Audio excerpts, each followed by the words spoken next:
Hello class, our video for today is about Global Positioning System or GPS.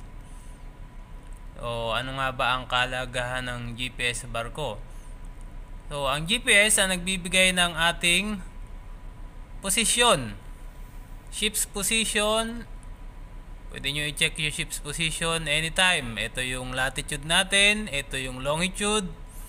So itong GPS, pag nakuha nyo yung position dito, pwede nyo i-plot sa inyong paper chart, or kung ang barko nyo naman ay fully ekdis, makikita nyo na dun sa ENC yung position ng barko nyo kung nasaan na.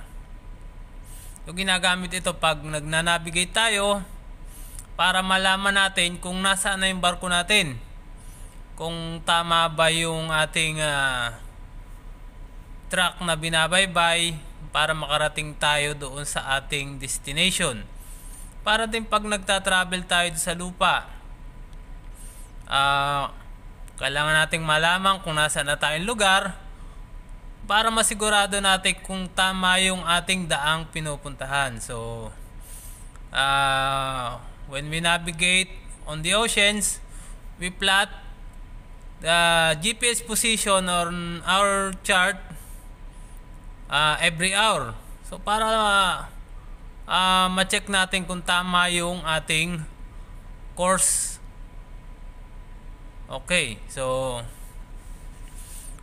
ang GPS is an example of GNSS or Global Navigational Satellite System. So meron tayong apat nun.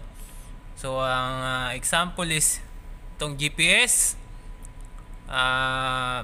gawa to ng Amerika, yung GLONASS, gawa ng Russia, Beidou, gawa ng China, and then yung Galileo from Europe. So widely used sa mga barko itong GPS, American made. So halos lahat ng barkong nasampahan ko, GPS ang ginagamit natin. Okay, so itong nasa taas, nakikita nyo yung 27 degrees 03.265 south. Ito yung latitude natin.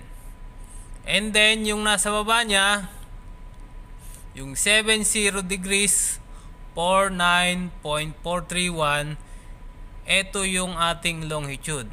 So hindi lang nilagay yung 0 kasi hindi na sila magkakasya. Pero kapag nagsulat tayo ng sinulat natin yung position, kailangan mo nang mauna yung latitude, 27 degrees, and then sulat nyo yung minutes, 03.266 minutes south.